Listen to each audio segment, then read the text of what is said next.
तेजस्वी यादव ने कहा किसी के बाप की संपत्ति है। नहीं, देखिए, इस प्रकार की अमर्यादित भाषा वही बोल सकते हैं। और चूंकि ये लोग वही लोग हैं जो बाबा साहब अम्बेडकर के बनाए संविधान को, बाबा साहब अम्बेडकर के बनाए हुए संस्थाओं को नहीं मानते, और बाबा साहब अम्बेडकर के ही संविधान और संस्थाओं में से एक बनाया हुआ भारत का निर्वाचन आयोग भी है, जो इतने वर्षों तक आजादी के बाद इस देश की लोकतंत्र को जीवंत बनाए हुए और पूरी लोकतांत्रिक व्यवस्था को पारदर्शी तरीके से ये संस्था चलाता है और देश में लोकतंत्र को बचाता है। लेकिन ये भाषा बोलने वाले तो वो लोग हैं जो कांग्रेस पार्टी की गोद में बैठे हुए हैं।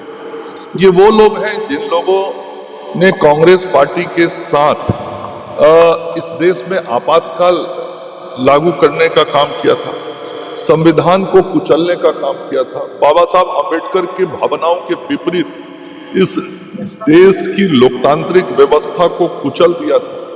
तो वैसे लोगों के साथ आज तेजस्वी जी हैं, उनकी पार्टी है, और वो उस पार्टी के सदस्य हैं जिस पार्टी के राष्ट्रीय अध्यक्ष जी बाबा साहब अम्बेडकर जी की तस्वीर को अपने पैर के पास रखते हैं। ये पूरी दुनिया देख रही है।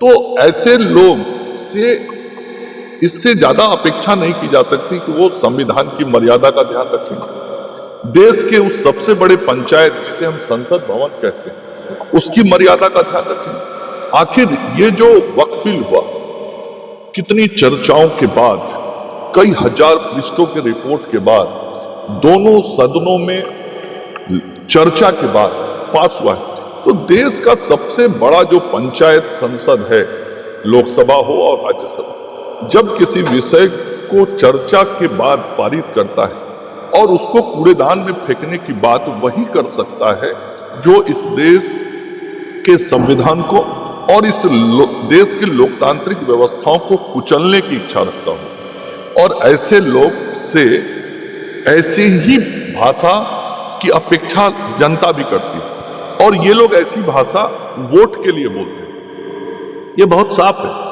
और दशकों से इस देश की जनता देखती रही है कि जब भी ऐसी भाषा बोली जाती है तो वो किसी समुदाय को खुश करने के लिए बोला जाता है ताकि उसका वोट मिल सके। वैसा वक्तव्य देते समय ना तो उनको संविधान का परवाह होता है, ना लोकतांत्रिक मर्यादाओं का परवाह होता है, ना लोकतंत्र के अंदर बनाए गए व्यवस्थाओं को मानने की स्वीकार्यता दिखती है। इसलिए कल जो तेजस्वी जी ने बोला है वह उनकी पार्टी का, उनकी राष्ट्रीय अध्यक्ष जी का और स्वयं उनका जो संविधान विरोधी और देश की लोकतांत्रिक व्यवस्था के विरोध में जो सोच है, और इस देश की वैसी संस्थाएं जिन संस्थाओं का निर्माण बाबा साहब अम्बेडकर जी ने संविधान के माध्यम से किया था, उसके विरोध में सदैव रहता है, और उसी का परिणाम इस तरह का वक्तव्य। क्या वक्फ की चर्चा इस्लाम में या कुरान में है जिसको लेकर के इतना विवाद?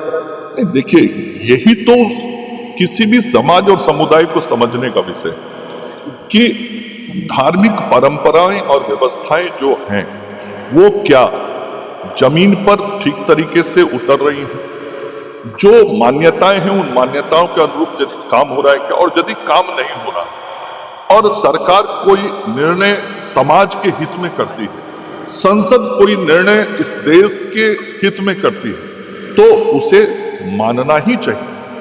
और देश व्यवस्थाओं से ही चलता है, संविधान से ही चलता है। इसलिए जो लोग भी इसका विरोध कर रहे हैं, इस लोकतांत्रिक व्यवस्था में विचार व्यक्त करने का छूट सबको है, लेकिन वह विचार वहां पे रुक जाता है जहां पे कानून कोई निर्णय दे देता है। वह विचार वहां पे रुक जाता है जब इस देश का पंचायत कोई निर्णय कर लेता है। तो इस देश के पंचायत ने और इस देश की कानून व्यवस्था ने जो सही माना है उसे लागू किया जा रहा है।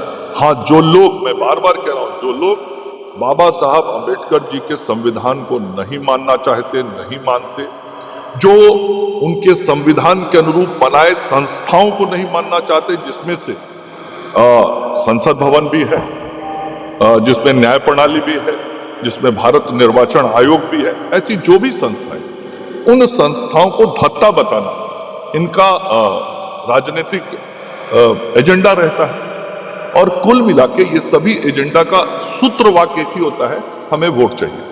वोटर लिस्ट रिवीजन पर एक सवाल खड़ा हो गया है बार बार तेजस्वी यादव। मैं वही तो कह रहा हूं, ये वही लोग हैं, ये वही लोग इस विषय को उठा रहे हैं जो बाबा साहब अंबेडकर जी के बनाए हुए संविधान के द्वारा संस्थाओं को चुनौती देना चाहते हैं। अब बताइए, भारत निर्वाचन आयोग आज 1952 से लेके इस देश में आजादी के 73 साल बीते, इन 73 वर्षों में कितने चुनाव राज्यों के, देश के, उसी निर्वाचन आयोग ने कराए। आखिर उसी के कारण तो यहाँ की लोकतांत्रिक व्यवस्था जीवंत बनी हुई है, पारदर्शी है, और चुनाव के बाद जनमत के आधार पर लोकप्रिय सरकारों का गठन तो वही संस्था कराता है। आप आज उसको चुनौती दे रहे हैं। आपके मन के अनुरूप सरकारें जहां निर्वाचित हो जाती हैं तो वो संस्था का सब कार्यकलाप ठीक दिखता है आपको, और जहां जनमत आपके खिलाफ हो जाती है तो फिर आप जनमत का चिंता नहीं करते, वो ध्यान नहीं रखते, उसको स्वीकार नहीं करते, आप संस्था पे प्रश्न चिन्ह खड़ा करते हैं। आज यदि फ्री एंड फेयर पोल करने के लिए चुनाव आयोग कोई निर्णय कर रहा है, चुनाव आयोग कोई काम कर रहा है, इस पे आपको क्यों आपत्ति हो रही है? लेकिन हम लोग जानते हैं आपत्ति इसलिए हो रही है कि ये राष्ट्रीय जनता दल वही पार्टी है जिसने इस राज्य के अंदर वोटरों को बूथ से जाने से रोकने का काम किया था। ये वही राष्ट्रीय जनता दल है जिसने सही मतदाताओं के नाम कटवाने के काम किए थे। ये वही राष्ट्रीय जनता दल है जिसके कार्यकाल के समय में चाहे लालू जी हो या राबड़ी जी हो, जो मुख्यमंत्री थे, तो बिहार में जो चुनाव होता था वह खून